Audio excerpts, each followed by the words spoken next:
Pemirsa, KPU mulai merilis hasil rekapitulasi pilkada sejumlah daerah. Berbagai respon pun mulai muncul ya, seperti menolak hasil penghitungan suara dan melaporkan gugatan hasil pilkada ke MK. Untuk membahasnya lebih lanjut, kita sudah terhubung dengan Adi Prayitno, Direktur Eksekutif Parameter Politik Indonesia. Selamat siang, Mas Adi Pray. Selamat siang, Mbak.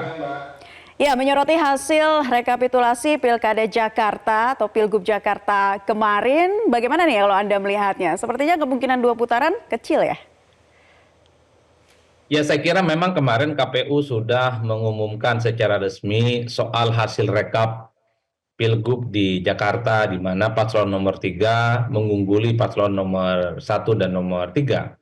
Itu sebenarnya sudah diprediksi oleh banyak orang jauh-jauh hari melalui survei ataupun quick count. Yang kemudian menjadi tanda tanya itu kemarin sebenarnya apakah Pilkada Jakarta itu 1 atau 2 putaran. Kalau kita mengacu pada hasil rekap yang diumumkan oleh KPU, ya tentu saja Pilkada Jakarta itu berlangsung 1 putaran, tapi itu belum final karena kita akan menunggu apakah kubu 1 khususnya katanya itu akan mengajukan semacam sengketa hasil pilkada ke Mahkamah Konstitusi. Nanti kita tinggal tunggu, nanti kita tinggal cek apakah gugatan soal sengketa hasil pilkada ke Mahkamah Konstitusi apakah akan mempengaruhi hasil yang sudah kemarin diplenokan oleh KPU ataupun tidak. Karena kalau kita mendengar statement dan argumen yang disampaikan oleh tim hukum dari kubu Ridho itu terkesan cukup meyakinkan, misalnya ada dugaan-dugaan kecurangan yang dilakukan secara terstruktur, sistematis dan masif, termasuk misalnya ada kutipan dari pihak mereka bahwa ada sejumlah panwascam yang merekomendasikan adanya PSU, pemungutan suara ulang di sejumlah TPS, tapi kemudian tidak ditindaklanjuti.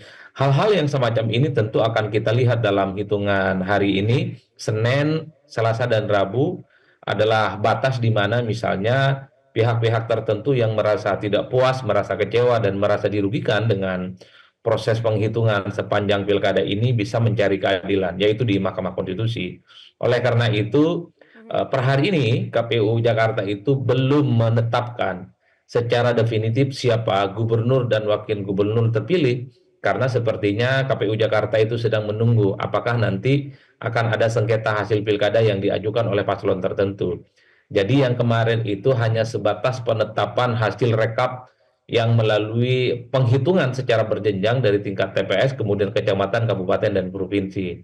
KPU juga belum menetapkan yang secara definitif siapa gubernur dan wakil gubernur terpilih, yang saya kira itu sepertinya sedang menunggu apa yang akan terjadi di proses Mahkamah Konstitusi, karena kubu Ridho mereka sedang mengumpulkan bukti-bukti yang menurut mereka sebagai instrumen untuk menggugat betapa Pilkada Jakarta itu misalnya dilakukan tidak transparan, kemudian menganggap itu tidak profesional dan penuh dengan kecurangan-kecurangan.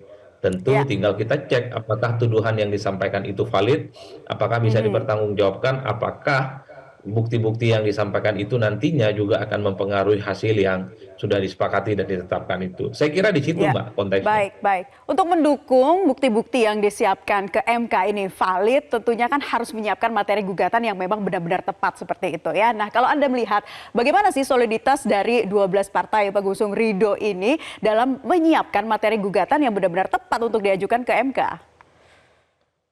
Saya kira kalau kita mendengar tim hukum mereka, sepertinya memang cukup meyakinkan bahwa mereka itu punya bukti-bukti yang cukup solid yang bisa diajukan ke Mahkamah Konstitusi sebagai guidance bahwa mereka ungkap gitu bahwa ada proses penyelenggaraan Pilkada Jakarta itu yang cukup merugikan kubu Ridho. Misalnya yang dipersoalkan adalah misalnya undangan untuk mencoblos, yang formulir yang menurut mereka itu cukup membuat bagaimana tingkat golput atau tidak kehadiran yang kemudian mempengaruhi dan cukup merugikan kepada mereka. Yang kedua misalnya juga mereka mengungkap misalnya ada sejumlah bantuan sosial ataupun politik yang berbasiskan logistik di sejumlah tempat, salah satunya di Kepulauan Seribu, yang menurut mereka juga akan dijadikan sebagai syarat, sebagai cara untuk mengajukan kepada Mahkamah Konstitusi, termasuk Ya. misalnya ada dugaan Panwascam yang merekomendasikan sejumlah pemungutan suara ulang di sejumlah TPS, tapi itu tidak dilakukan.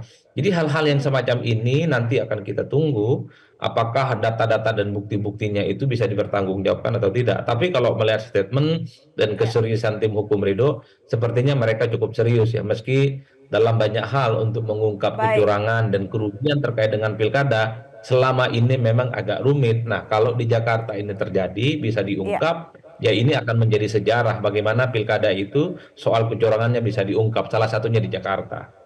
Baik, ini satu lagi singkat saja kita juga menyoroti hasil rekapitulasi di Jawa Tengah nih, Mas Adi Prayitno. Anda melihatnya seperti apa? Malah justru kemenangan Andika Hendar Prihadi di lumbung suara Semarang. Nah, ini fenomena seperti apa sih? Singkat saja.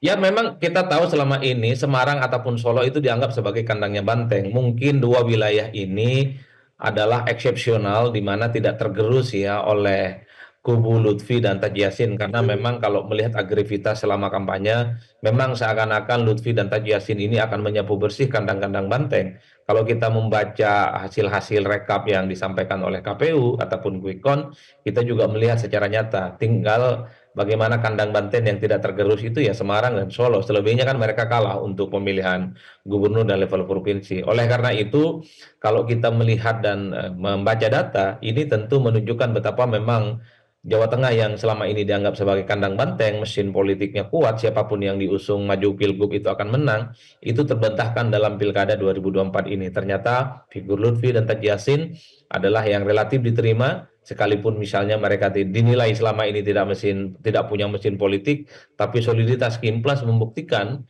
bahwa kerja-kerja politik yang nyata tentu dengan endorsement sejumlah tokoh penting seperti Prabowo dan Pak Jokowi membuat betapa pemilih Jawa Tengah itu secara umum memang menentukan pilihan politiknya kepada Lutfi dan Tahiyasin yang secara nyata juga bisa menggerogoti secara perlahan kekuatan politik yang dimiliki oleh kandang-kandang banteng. Saya kira di Kita akan situ, Mbak. tunggu ya kelanjutannya seperti apa langkah-langkah yang diambil mungkin bagi pasangan lain yang berkeberatan untuk mengajukan ke MK dan juga dinamika yang terjadi selama hasil rekapitulasi yang dibacakan oleh KPUD di berbagai daerah. Terima kasih Direktur Eksekutif Parameter Politik Indonesia, Mas Adi Prayitno sudah bergabung di kesempatan Metro Siang kali ini. Selamat beraktivitas kembali. Jelajahi cara baru mendapatkan informasi. Download Metro TV Extend sekarang.